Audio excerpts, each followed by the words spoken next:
Mark, talk us through what we know so far. Sure, we know that Apple had planned to release a new version of the Apple Watch this fall that includes cellular connectivity.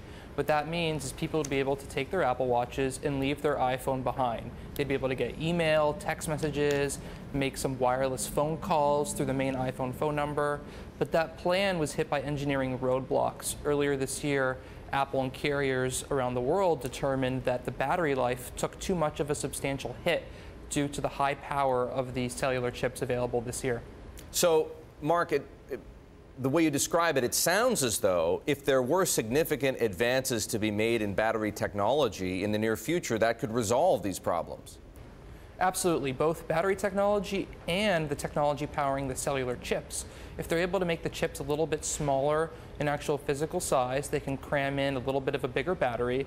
But also, if they make the chips more power efficient, then battery life is not so much an issue. What about discussions with network carriers? Because as Eric was mentioning, this would be a cellular, an independent watch that's independent from the cell phone itself, and you could get a reception on it on its own. What kind of discussions have there been between Apple and, say, AT&T and Verizon? Apple had been discussing this cellular Apple Watch with carriers since earlier this year.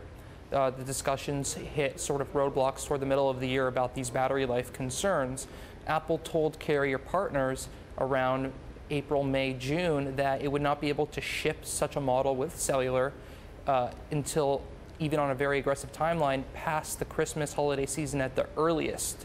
So the decision was made to not announce it this year, even though they're still planning to release an Apple Watch 2 without that functionality this fall. Mark, I do wonder whether there's ever going to be a eureka moment for the Apple Watch, which takes it from being kind of a niche product to something that is truly mass market and everybody gets excited about. This would appear to have the potential to do that if it ever happens. Have you seen any estimates, any ideas as to how big the Apple Watch might be in terms of units shipped if it could do these things? You know, even if Apple grabs a small proportion, but a single percentage point at least, or 5% of iPhone sales, that's still a substantial amount.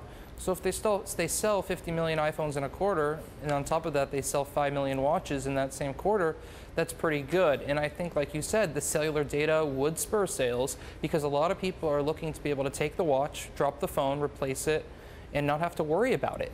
But just because the cellular is not working out for this year, that doesn't mean there's not going to be improvements towards independence. According to the people we spoke with, Apple is still planning to integrate a GPS chip inside the new version, which will allow people to run and walk and get better tracking for the health applications.